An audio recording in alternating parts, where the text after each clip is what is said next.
Experts in Judaism about Judaism, in particular, the incompatibility between Judaism and Zionism. Many Jews believe, wrongly, that Zionism is either part of Judaism or is compatible with Judaism or is even the main part of Judaism. All of those are actually false. Zionism was created to negate Judaism. Zionism was created to replace Judaism. The differences between Zionism and Judaism are vast. They're vast and profound.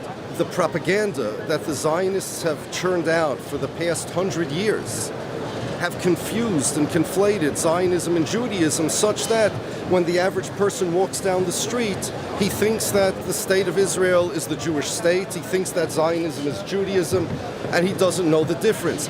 This group of Jews here are students of the students of the late Satmar Rabbi Reb Yoel Teitelbaum, who was the greatest disseminator of the clarity regarding the difference between Judaism and Zionism. He understood it, he wrote a very big book about it, and he, more than anybody else, was able to communicate that to his students. It is important to review his teachings so that we can understand what our religion is about. According to Zionism, Jewish identity is political, it's national. According to Judaism, Jewish identity is completely religious. A Jew, by definition, is somebody who accepted the Jewish religion or who is defined as a Jew by the Jewish religion. According to Zionism, Jewish identity is political, and it's defined the same way we define the identity of any nationals, like a Frenchman or a Canadian. According to Judaism, Jewish identity is centered only around God and God's teachings, nothing else. According to Zionism, Jewish identity is centered around a nation state, which they randomly decided is the nation state that was created in 1948 that they call Israel. According to Judaism, a Jew is supposed to have certain character traits. He's supposed to eschew violence. He's supposed to oppose violence. He's supposed to be disgusted by violence. Even in the olden days when Jews had to defend themselves, that was considered nothing to glorify. Jews don't have military heroes. We have religious heroes. Our heroes are the righteous. Our heroes are the scholars. The heroes of the Zionists are the war heroes. The Jews have no national sites where wars took place, such as the Alamo in America. Jews are not militant. Jews are religious. Jews are, the way the Bible describes us, a nation of priests and a holy people. If people want to retain their Jewish identity, if they want to resist the propaganda that is churned out by Zionists and Zionism every day, then it is vital that they take proactive steps to defend themselves against it. Look, the Zionist propaganda is everywhere. We live in a world where every day this message that has been deliberately promulgated by the Zionists is fed to us. Israel, Jewish state, Israel, Jews, Israel, the Jewish people, Israel protects the Jews. It's all bogus.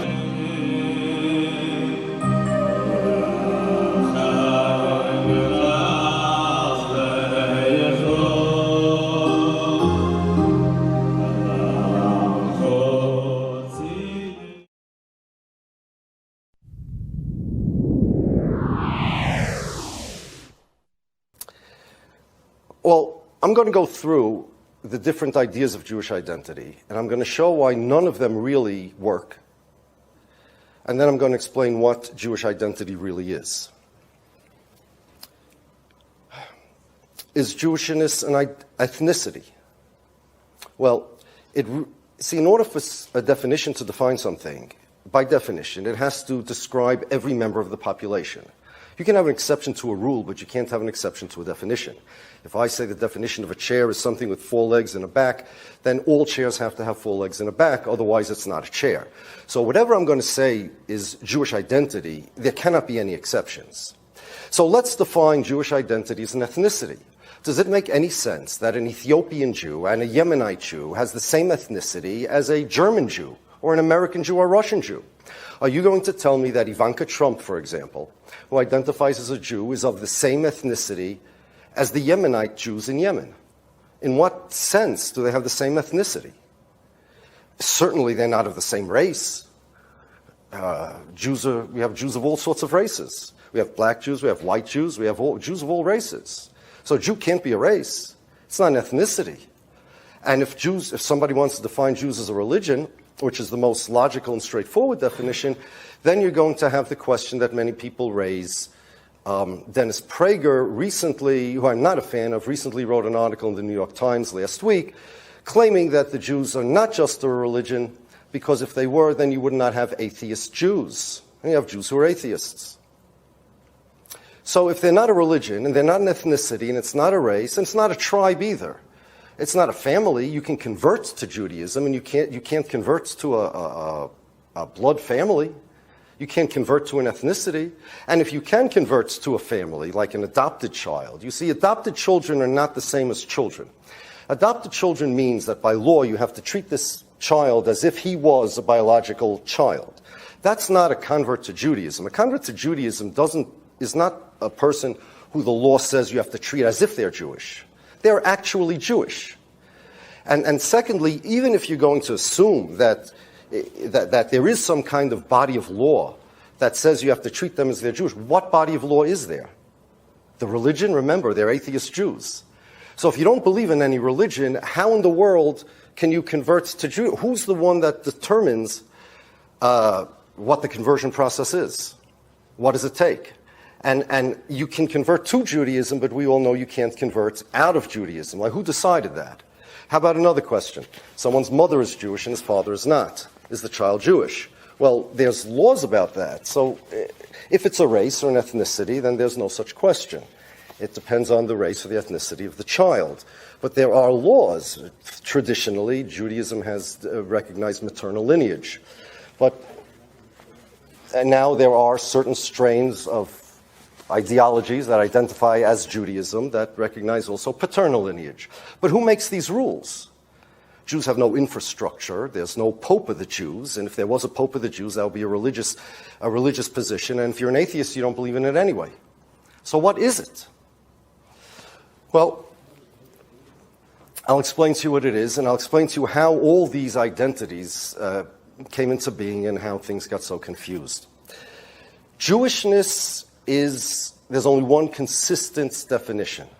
It's religious doctrine. Means as follows. There are no identifiable characteristics that all Jews share. That means there's no such thing as a definition of a Jew in terms of characteristics. It's not an ethnicity, it's not a race, it's not a religion. But who is a Jew is religious doctrine. It means as follows. Every religion has doctrines. So Judaism has, for example, you have to eat food that's kosher. What's considered kosher food? Well, whatever the religion says is kosher food, that's kosher food, right? A scientist can't say, well, I'm an atheist, but I'm going to have my own definition of kosher food, because the whole concept of kosher was something invented by the religion. That's religious doctrine. At what year a boy gets bar mitzvahed? The whole concept of bar mitzvah means somebody who's now obligated to fulfill the mitzvahs. Bar is Aramaic for son, and mitzvah means the commandment. So it means whoever now is obligated in the commandments. It's religious doctrine. A Jew is somebody who's obligated to fulfill the obligations of Jews. There's 613 obligations with thousands of subcategories. There are 7 obligations that the Torah has for non-Jews, 613 for Jews.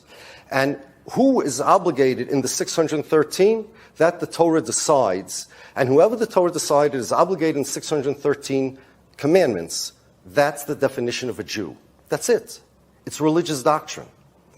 If you don't believe in the Torah, you really don't believe in Jewishness.